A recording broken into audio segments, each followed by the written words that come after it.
Shalom saudara-saudara semuanya, selamat pagi. Untuk pesan Tuhan pada pagi hari ini judulnya adalah bermegah kepada Kristus. Saudara-saudara, dalam hidup ini gitu ya, banyak hal yang bisa membuat kita sebagai manusia itu bangga.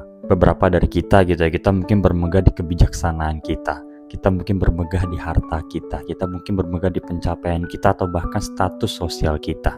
Tapi saudara-saudara, firman Tuhan berkata kalau kita mau bermegah, bermegahlah pada Kristus saja. Yeremia 9 ayat 23-24 bilang kayak gini, beginilah firman Tuhan, janganlah orang bijaksana bermegah karena kebijaksanaannya, janganlah orang kaya bermegah karena kekuatannya, janganlah orang kaya bermegah karena kekayaannya.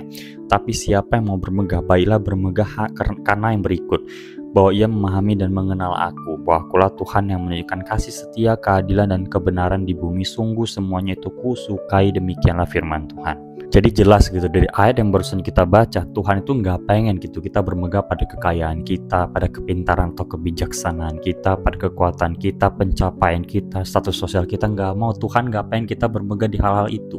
Kenapa begitu? Karena gini, kalau kita bermegah di hal-hal kayak gitu, maka akan kemungkinan besar terjadi satu hal, yaitu kita akan jadi sombong. Ketika kita mungkin punya pemikiran yang bijaksana dan kita lihat orang lain yang pemikirannya, pendapatnya mungkin gak terlalu bijaksana, kita akan jadi sombong dan memandang rendah orang itu. Ketika kita punya kekayaan materi yang berlimpah dan kita lihat ada orang yang kekayaannya gak sebanyak kita akan jadi sombong juga. Kalau kita bermegahnya pada hal-hal itu dan bukan Yesus. Bukan berarti Tuhan tuh gak pengen gitu ya kita jadi orang yang bijaksana, Tuhan gak pengen kita punya kekuatan yang kuat, Tuhan gak pengen kita punya harta dan lain sebagainya. Bukan kayak gitu maksudnya. Gak apa-apa kalau kita punya hal itu, tapi jangan bermegah di hal-hal itu.